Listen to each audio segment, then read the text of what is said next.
기도의 제목을 가지고 예물을 드리신 성도님이 계십니다. 송영업 장로님, 캄보디아 선교를 잘 마치고 오게 됨을 하나님께 감사드립니다. 네, 기도하겠습니다. 하나님 감사합니다. 어려운 시국 가운데 우리 송 장로님 누구보다도 영혼 사랑하는 불타는 마음이 있으셔서 이번 캄보디아 선교 여행 가운데 잘 다녀오실 수 있도록 주님께서 힘주시고 동행하여 주신 것 감사를 드립니다. 우리 교회와 우리 모든 성도님들 복음 들고 산을 넘는 발걸음들 아름답게 하여 주시옵소서. 말세에 이 땅에 생명이 있는 동안에 저희들 헛된 인생 살지 않게 하여 주시고 저희들 각자에게 허락하신 사명 나할라 그 기업을 잘 감당해 나갈 수 있는 주의 종들로 세워져 나가게 하여 주시옵소서. 능히 있게 사명 감당할 수 있도록 새벽을 깨우며 주님 앞에 달려나온 우리 성도님들 건강의 복을 붙들어 주시고 하시는 일들 가운데 하나님의 도우심으로 말미암아 날이 갈수록 지경이 넓어지게 하여 주시고 저희들은 축복의 통로로 쓰임받는 아름답고 복된 인생들 되게 하여 주시옵소서. 예수님 이름으로 기도드립니다. 아멘. 오늘은 화평케 하시는 주님, 화평케 하시는 주님이라는 제목으로 하나님의 말씀 증거하도록 하겠습니다.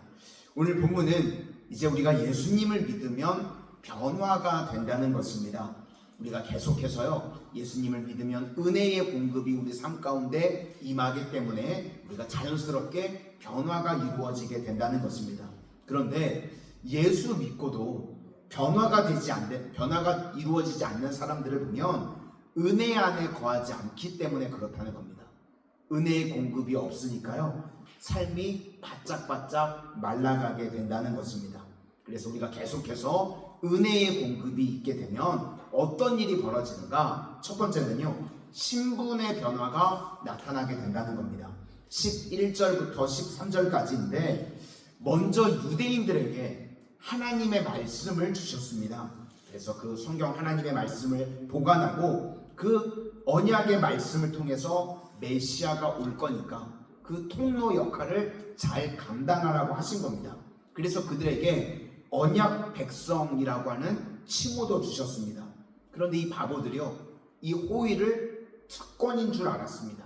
그래서요 그냥 선민의식에 빠졌습니다. 우리만 말씀 받아서 우리만 구원 받아 이런 식으로 잘못 생각을 했다는 것입니다.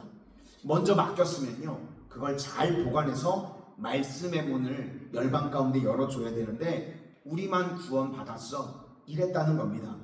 유대인들이요 할례를 받아서 구원받은 것이 아니고 하나님의 약속이 있기 때문에 약속을 전제로 해서 약속을 받은 자들이 할례를 받으면 그게 유효하게 되는 겁니다. 그런데 아브라함의 언약의 율법을요 사람은 다 지킬 수가 없습니다.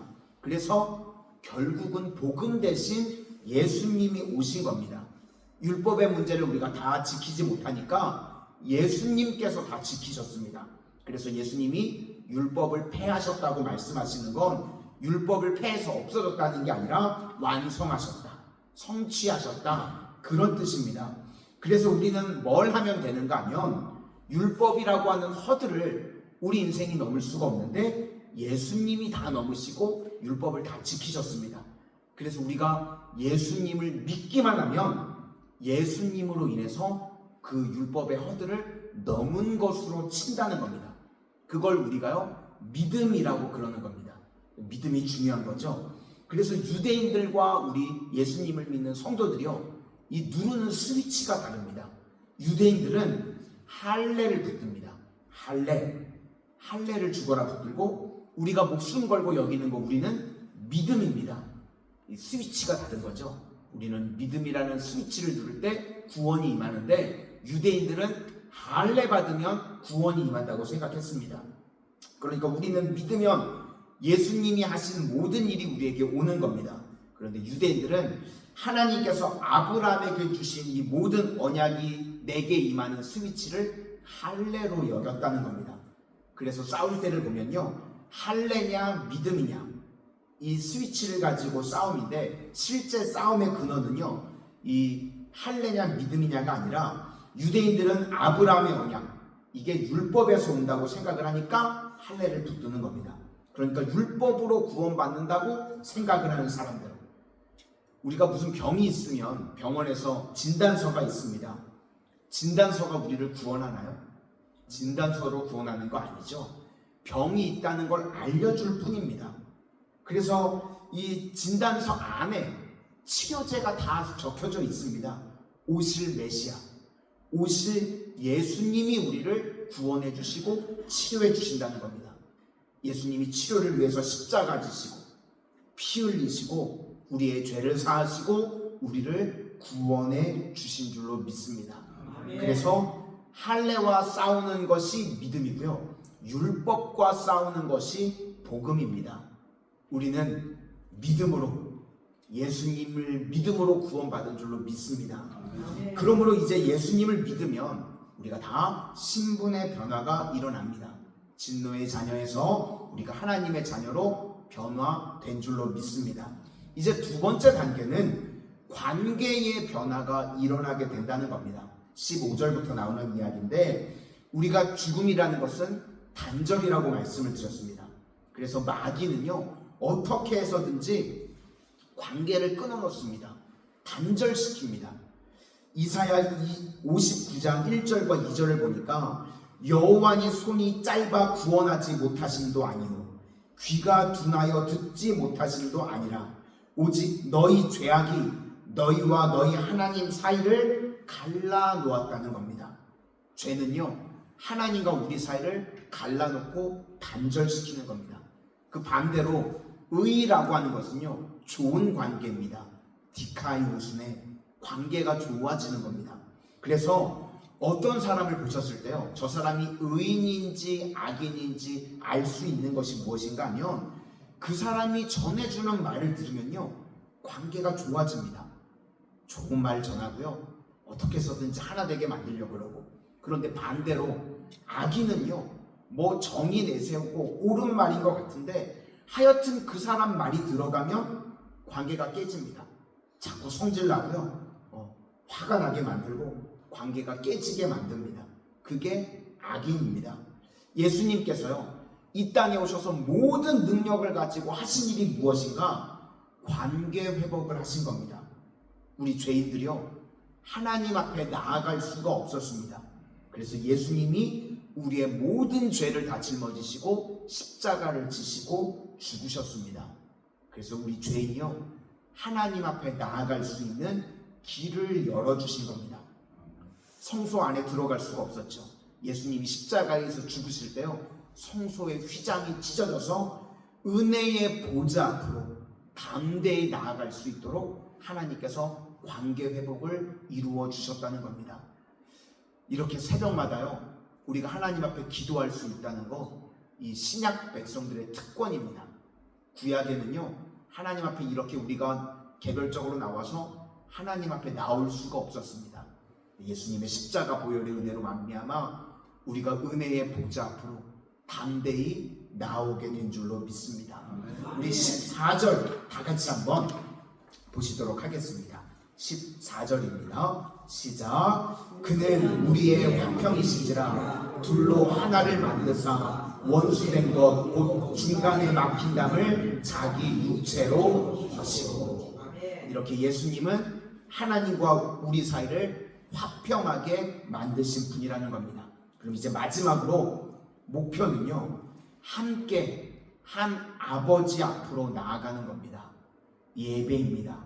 17절과 18절인데 오셔서 먼 데 있는 너희, 이건 이방인입니다. 평안을 전하시고 가까운 데 있는 자들은 유대인들입니다. 평안을 전하시고. 그래서 18절에 이는 그로 말미암아 우리 둘이 한 성령 안에서 아버지께 나아감을 얻게 하려 하심이라. 먼저 믿은 우리들을 통해서 믿지 않는 사람들이 함께 예배하길 원하신다는 겁니다. 특별히 우리 교회가 11월 16일 새가족 초청잔치를 하려고 합니다. 믿지 않는 자들에게요, 하나님과의 깨어졌던 관계를 우리 성도님들을 통해서 회복시키시기를 원하시는 줄로 믿습니다. 함께 찬양하고 함께 예배 드리는 그런 은혜의 시간이 될 수 있기를 소망합니다. 그렇게 관계가 좋아지는 겁니다. 하나님과 회복이 일어나고 떠났던 영혼들이요, 주께 돌아오는 것입니다. 예수님의 십자가 보혈의 은혜로 말미암아 죄로 죽을 수밖에 없었던 우리들이 먼저 구원받게 되었습니다. 그리고 이제 우리 성도님들을 통해서 주변에 죽어가는 많은 영혼들을 깨어졌던 하나님과의 관계를 회복시킬 수 있도록 돌이킬 수 있는 능력의 종들, 사명자들 되시기를 주님의 이름으로 축원합니다. 기도하겠습니다. 사랑의 주님, 저희들의 삶에 날마다 은혜의 공급이 임하게 하여 주셔서 주님 닮아가는 주의 자녀로 변화되어져 가게 하여 주시고, 또 죽을 수밖에 없는 저희들을 예수님의 십자가 은혜로 말미암아 구원하여 주셨사오니 그 은혜와 감격 일평생 잊지 않게 하여 주시고, 이제 그 은혜와 사랑을 우리 가족, 우리 이웃에게 증거하게 하여 주셔서 수많은 영혼들을 나를 통해서 주께로 돌이킬 수 있는 능력의 종으로 쓰임받게 하여 주시옵소서. 이제 우리 교회가 11월 16일 새가족 초청잔치를 합니다. 하나님과 관계가 깨져 있는, 지옥에 갈 수밖에 없는 많은 영혼들이 있는데, 우리 모든 성도님들 지옥불을 바라보며 안타까운 심정으로 영혼들을 건져낼 수 있는 천국잔치가 다 되게 하여 주시옵소서. 예수님 이름으로 기도드립니다. 아멘.